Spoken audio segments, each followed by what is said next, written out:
et réparation.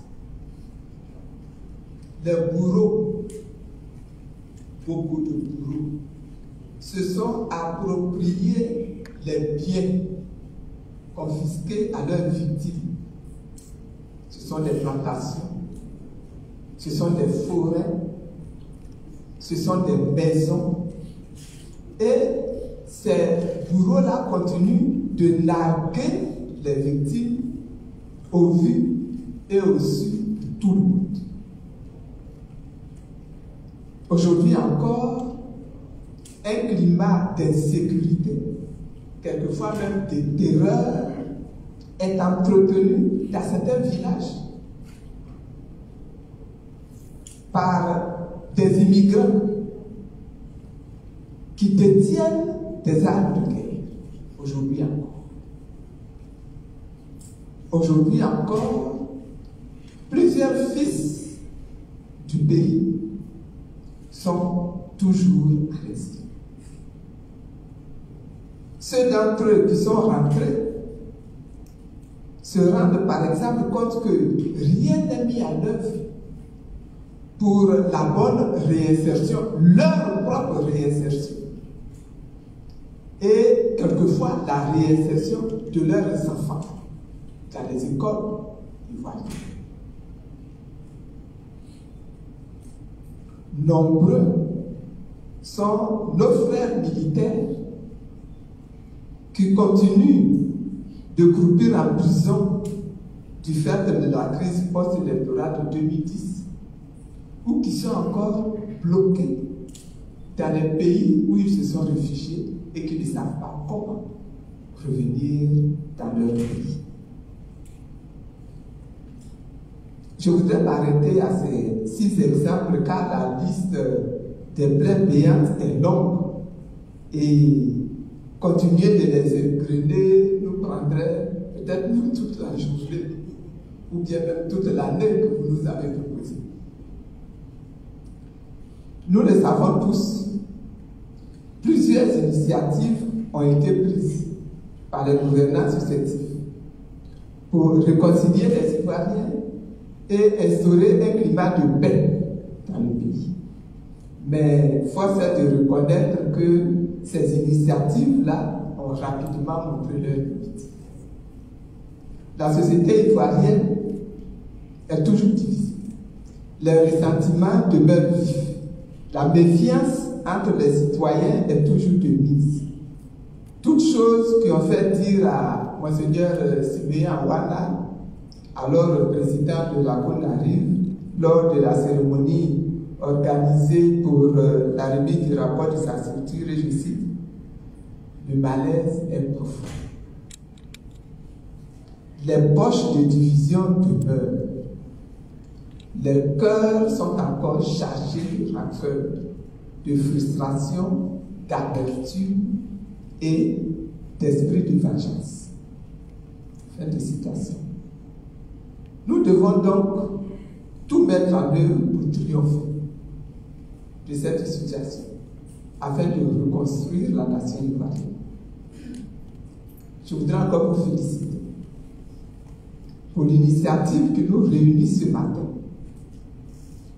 Je vous remercie de m'avoir associé à cette cérémonie de lancement du programme inclusif de la réconciliation nationale. Cette question de la réconciliation m'intéresse et me préoccupe au plus haut point. Durant mes longues années de détention, je me suis beaucoup interrogé sur la question de la réconciliation. J'ai pris le temps de l'étudier sous toutes ses formes, sur toutes ses facettes. J'ai sondé les Écritures. Je me suis laissé entraîner dans un processus de guérison intérieure. Je me suis intéressé aux exemples réussis de réconciliation dans le monde. À ma sortie de prison, j'ai longuement échangé avec des acteurs. Vous avez l'intention d'ailleurs de faire un déplacement dans ces pays-là. Des acteurs qui ont conduit ce processus au Rwanda et en Afrique du Sud.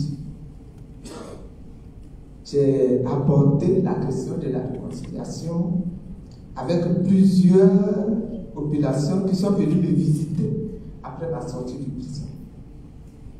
Et aujourd'hui, je crois être prête à m'impliquer fortement dans la question de la conduite victorieuse de la réconciliation. Car je m'en suis forgé une vision claire.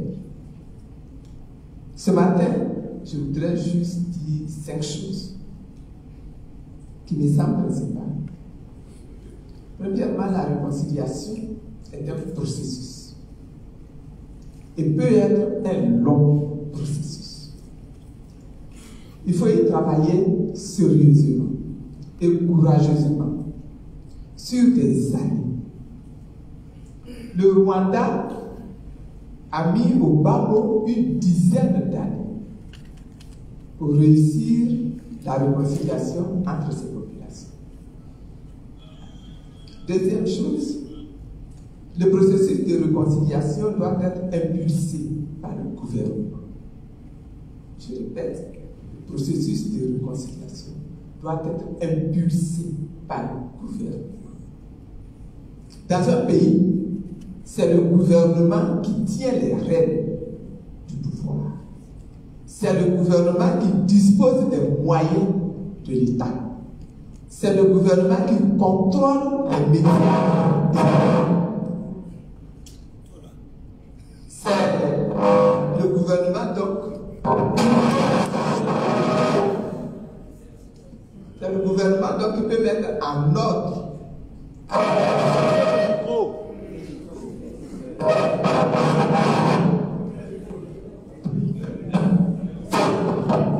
le gouvernement donc qui peut mettre en ordre de travail, d'action, une politique efficace de la réconciliation. C'est le gouvernement qui doit dresser la table de la réconciliation et y inviter toutes les forces vives de la nation. Changez de micro.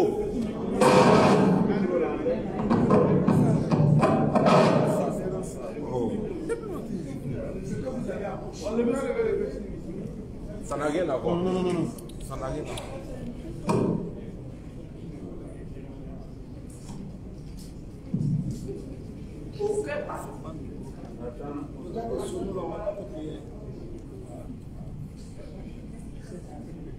Aucun parti politique, aucune organisation politique, aucune organisation civile, aucune organisation religieuse ou confessionnelle ne pourra seule réussir à réconcilier ce pays, à réinstaller la paix entre les différentes ethnies de ce pays. La réconciliation doit être l'objet de loyauté. C'est pas ça. Ça, c'est ça qui vise. La réconciliation doit être l'objet des plaidoyers de toutes les forces vives.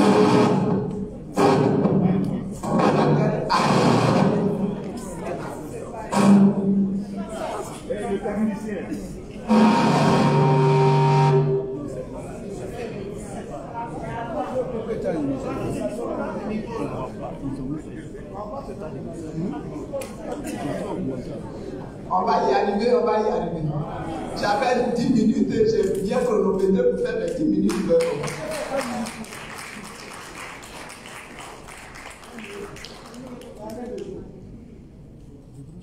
La réconciliation, disais-je, doit être l'objet des plaidoyers de toutes les forces vives de la nation.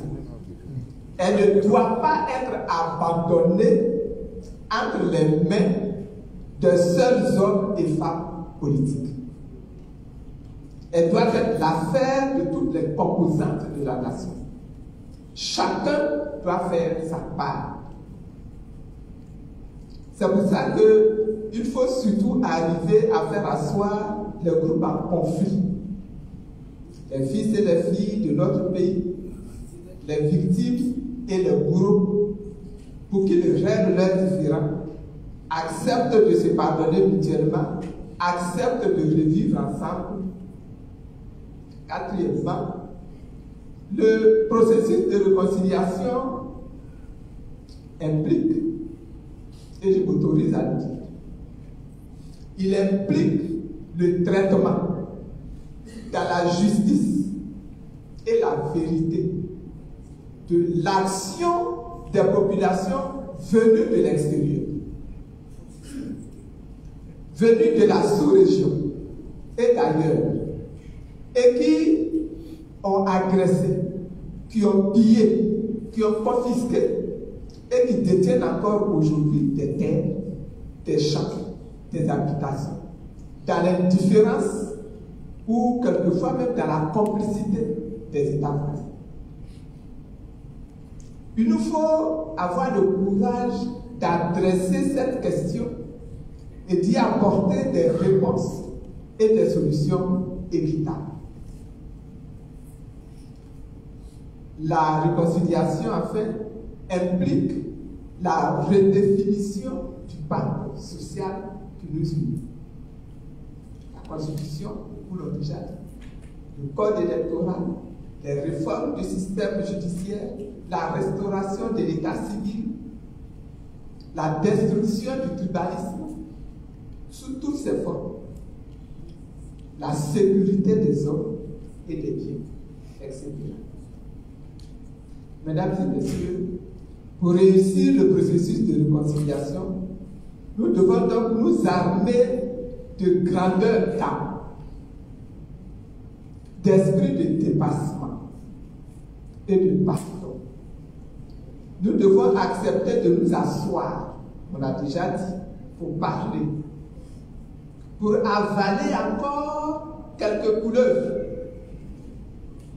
Nous devons accepter d'opérer encore quelques sauts pour laisser derrière nous les trahisons d'hier, les vexations d'hier, les humiliations d'hier, les arrestations, les emprisonnements d'hier.